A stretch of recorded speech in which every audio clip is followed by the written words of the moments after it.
Welcome to Hospital Health. I'm Andrew. Today I want to continue our discussion on sleep.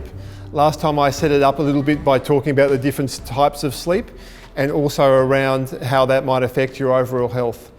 Today I want to give you some of the tips and tricks that you can do to help manage your sleep as well as you can. There are four main pillars of sleep: continuity, regularity, quantity and quality.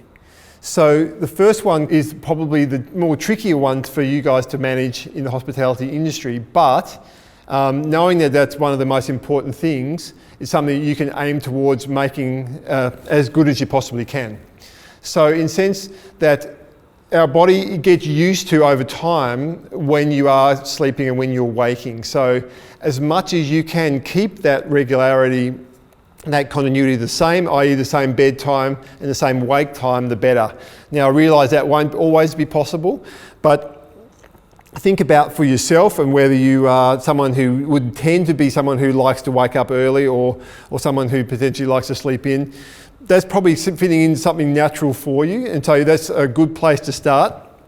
And then if you're able to work from that and think more about, okay, so that's where my optimal is, and then try and schedule your sleep around that as best as possible. Now, as I said, that won't always be possible, but that also means that you will realise that when you're not getting that sleep during those times where it's best suited for you, you need to then potentially factor in a little bit more extra sleep outside of those times to make up for what you're missing out on. The next kind of pillar of sleep is around continuity. It's how well you stay asleep. This is something that really is often very individual, so it's not something that you can just flick a switch and make a reality. And this is one of the big issues around sleep, is it really is not something you can just fix straight away. Sleep is not something like an exercise routine or a good diet that you can have going badly and then just kind of switch it around and change. It's really the fundamental aspect of your health, and so therefore if the other health factors in your life are not going well, it will often show up in your sleep. So if you're not eating well, if you're not exercising enough, if you have lots of other stresses in your life, it actually will show up in your sleep. So instead of worrying about that and going, what can I do? Think of it as an awareness point. It's actually enabling you to go, there's something not quite right at the moment and it's showing up in my sleep. We really want you to be able to think of sleep as a place to relax, a place to let go, a place where you don't have to carry the stresses and worries of your day.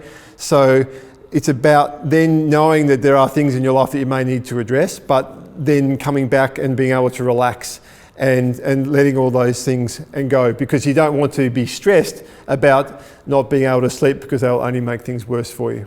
Quantity of sleep is a big topic. How much do we actually need? Do we need 6 hours of sleep? Do we need 8 hours? Do we need 10 hours? What is it? The reality is it's probably very individual between all of us. We all seem to need different amounts of sleep. But the kind of the sayings out there about, oh, well, I'll sleep when I'm dead, or these are not really helpful kind of sayings in the end, because really the evidence is really, really profound at showing the effects of a lack of sleep over a period of time. Last time I mentioned memory, but there's so many other effects it has on your cognitive capacity, on your ability to be able to operate machinery, to be able to do fine motor skills. All these things are affected by a lack of sleep. And the difficulty is it's not even something that you're aware of. You are not aware that you are not doing a good job as far as these things are concerned.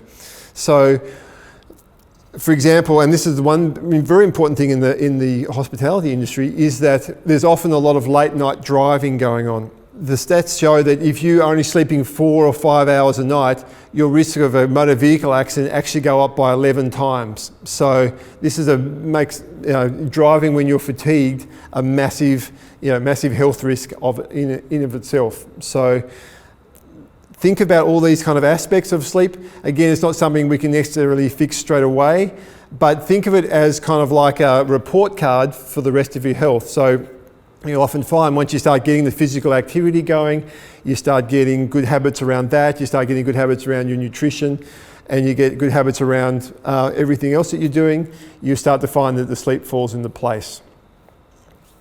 One last little tip and trip I'd like to give you is that around the idea, the analogy I use is a pilot bringing a plane into land. The pilot doesn't bring the plane into land when it gets to the airport. It starts lining that plane up to land a long time before then. And that's what I need you to think about too with your sleep. It's no good coming home from a busy night in a restaurant or wherever you might be working, where it's been fast paced and action and everything's been happening, to then come home and expect to be able to go to sleep. It'd be like a football player, winning a big match and then going home and hoping to go to sleep. It's just not going to happen. So the trick is to start that wind down very early. And that means as soon as you walk out of your place of employment, it starts then. So you hop in your car, you may start listening to some nice relaxing music. You don't listen to the news, you don't listen to current affairs and things that are going to hype you up even more. You start to plan that wind down as soon as you possibly can once you're on your way home, so that by the time you get home, you're not still wired up from the shift you've just completed. The airplane needs to be brought in and lined up much earlier than that. And so then you can start to have a little routine about preparing and then getting off to sleep. That process can take 1 or 2 hours, so don't try and force going off to sleep too early.